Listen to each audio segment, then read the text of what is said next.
Pensa de Square Enix. Na conferência de Square Enix, não, de Bandai Namco. Vamos lá para Bandai Namco. Bora lá.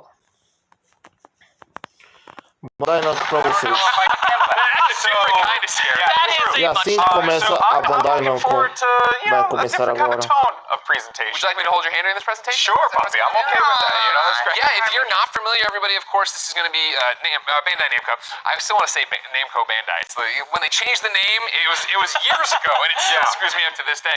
Of course, they're working with supermassive games on the Dark Picture Anthology, a whole bunch of different horror games that are coming out in quick succession. This is the third one in the anthology already, but if you didn't know them before, of course, Supermassive made Until Dawn, a breakout PlayStation hit that then led to this deal. Of course, they've done Man of Medan already.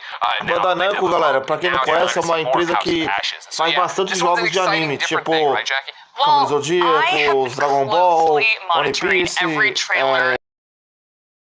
And it is so scary. Like, I really cannot emphasize that enough. But for me, it has to be more than scary, and it has to be more than these terrifying aliens. For some reason, the story really hits with me, and you can also tell that they've invested so much time into this project. And I'm really hoping we get more of an inside look here, because I am on board, and it is bloody and gory and aliens, and I'm here for it. Yeah, of course. Not your cup of tea, but 100% mine. You know, hey, I'm here for it. I'm gonna watch it all. So, Opposing forces get dropped into a Sumerian temple, right? And all sorts of supernatural elements start popping out. We'll see what's going on here. So, Golden Boy, we need you to get psyched up. We need you to get ready. Oh, no, I'm excited to watch it. I'm going to be very scared. I'm looking forward to it. I'm going to go over to the media area, and I'm going to, I'm going to be horrified because it's going to be great. It's time, though, for our next presenter. And here, with their 2021 E3 presentation, is Bandai Namco presents House of Ashes. E assim começa a Bandai Namco, galera.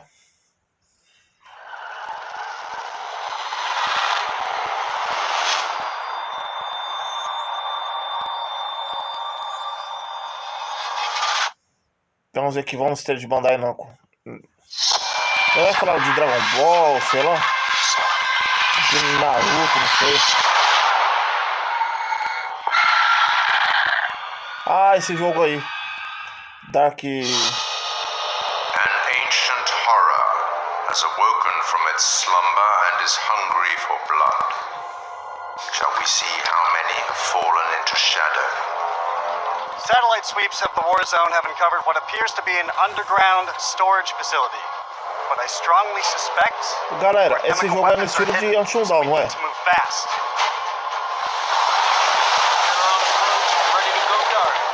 To descend into the unknown alone is extremely brave. Right now, hold fire. Or extremely foolish. We're gonna psyop this shit. Brothers in arms, or will it be a case of each man for himself? Get down! They're up on the ridge! Return fire! You teeter on the edge of an abyss. Your survival depends on the choices you make. They will be as a compass, guiding you through the unknown. Where on God's green earth have we landed? What nightmare have these luckless souls fallen into? Keep lookout. Look out for what? One by one, their lights will be snuffed out. Unless you can find the means to save them. Trapped beneath the earth, swallowed Let's go. by the void. Will you find the path to salvation? Or be lost in the darkness forever?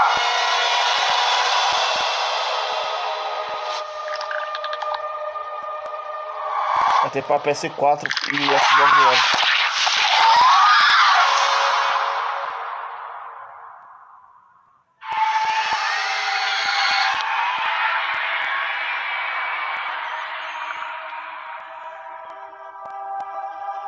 We're here at Supermassive to talk about the next game in the Dark Pictures anthology, House of Ashes.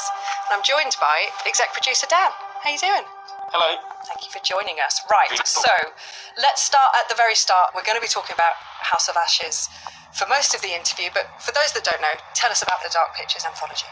The Dark Pictures is a series of narrative, story-driven, branching horror stories. Each one is standalone. They each tell a different story, completely separated from the others, but within the same universe, so there is connection between them all.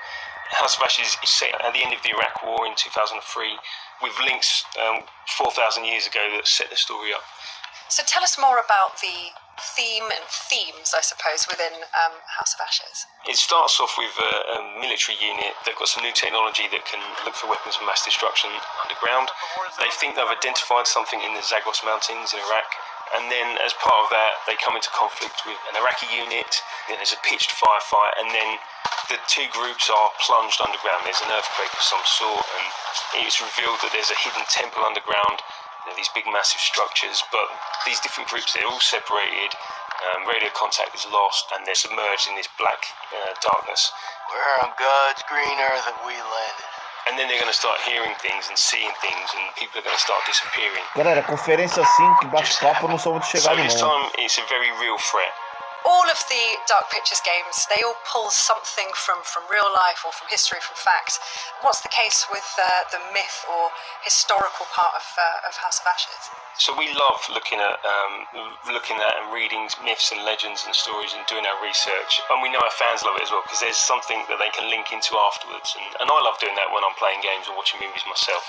So this one's set 4,000 years ago, the Akkadian Empire, and this terrible evil that happened. We had this self-proclaimed god king, Naram Sin, and he essentially cursed his people. He sacked this temple and brought famine and devastation to his own people. And so a lot of the history is lost, but we've done a lot of research about it. And then we had a lot of happy accidents that linked into the story we wanted to tell. And the fun thing for us is we get to do our own take on it. We get to twist it, and obviously we've made our own truth from it. At the end of the sneak peek, the trailer, we saw monsters.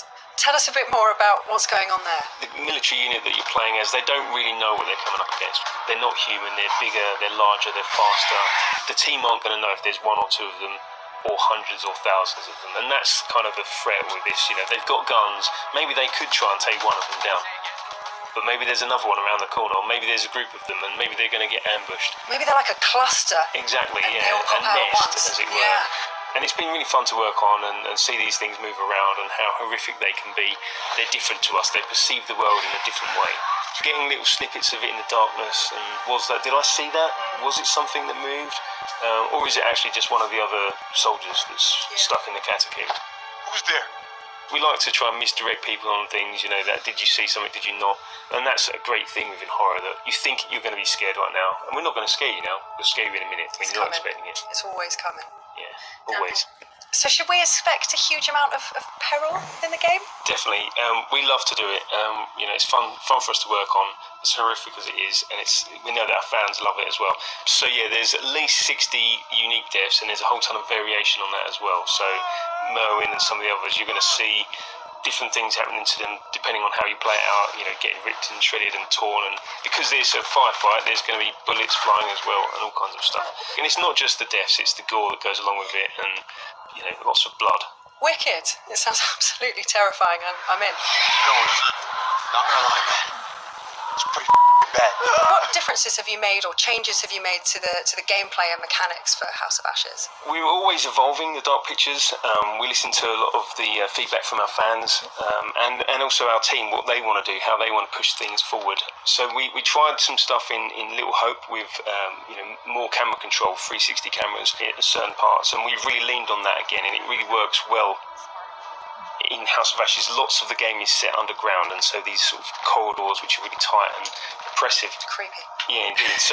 So we've had to learn, because you take away the fixed cameras, and that takes away some opportunities for horror. But we've had to learn new tricks to scare people and, you know, ramp up the tension and you know, the chance for jump scares, which we know some people love.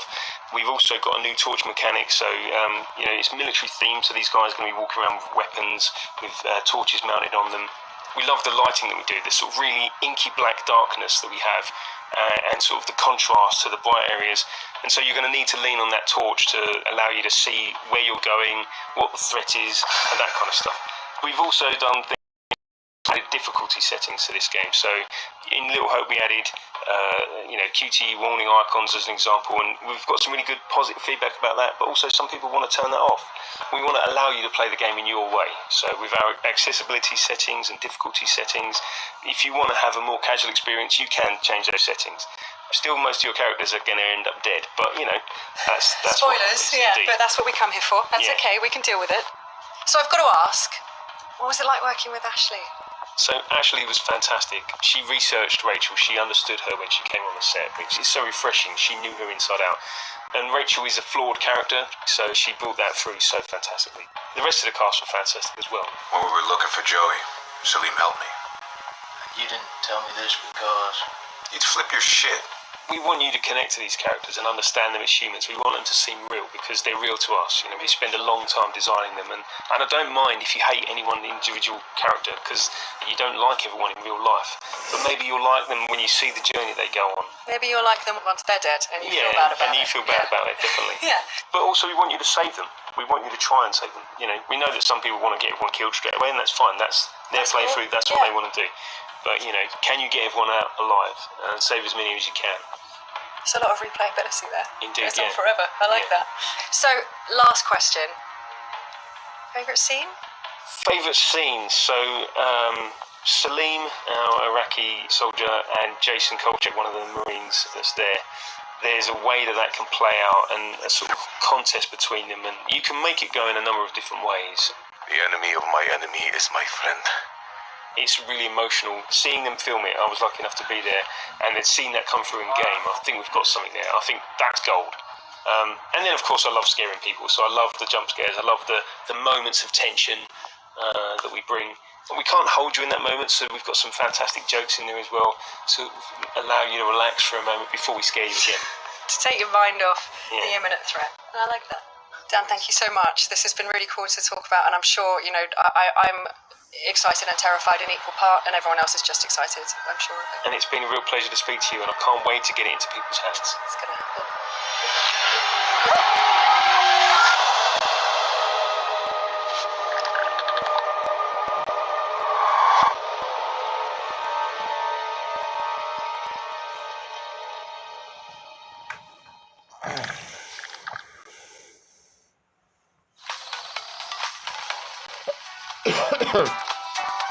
Before we dive in to House of Ashes, see how scared you got. Of course, we want to thank Razer for being one of the E3 2021 sponsors. Of course, giving us these tired old blades nobody cares about. But this Blade 14 RTX 3080 built right in. Of course, the Razer. I'm taking that. Thank you so much. No, I'm taking that. Okay, we'll fight. Okay, well, We've done it before. you know what? I'll take the hand-me-down. I'll be little brother. I'll take the outdated. Nobody wants these anymore, right? Doesn't work. Golden Boy, you just saw the Dark Pictures anthology. Yeah. Your first glimpse of it. We have some reactions from you. Oh, you do? They were recording you. They said you were a little scared, not terrified. Not terrified, thankfully, because it was just a normal trailer, which is fine. See, there's my face. You're unsettled for sure. Yeah. Oh yeah. No, you don't like that. You Don't like that. No. Not a fan of that one either. Nope. Nope. Yeah, I think that was one of the jumps. Dark Picture Anthology at House of Ashes.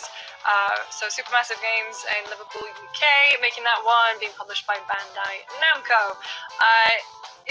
I personally have fallen off the Dark Pictures Anthology, very guilty, but I did love Until Dawn.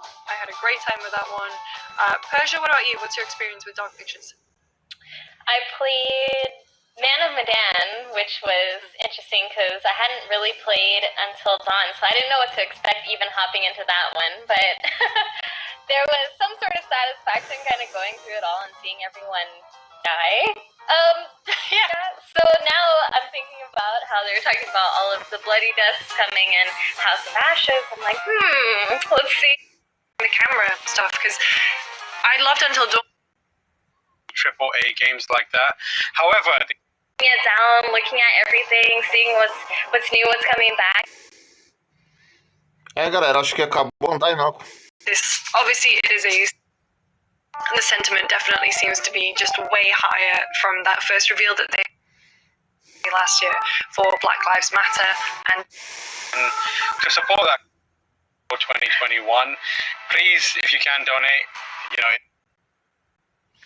E é assim, galera. Acabou a Bandai Namco.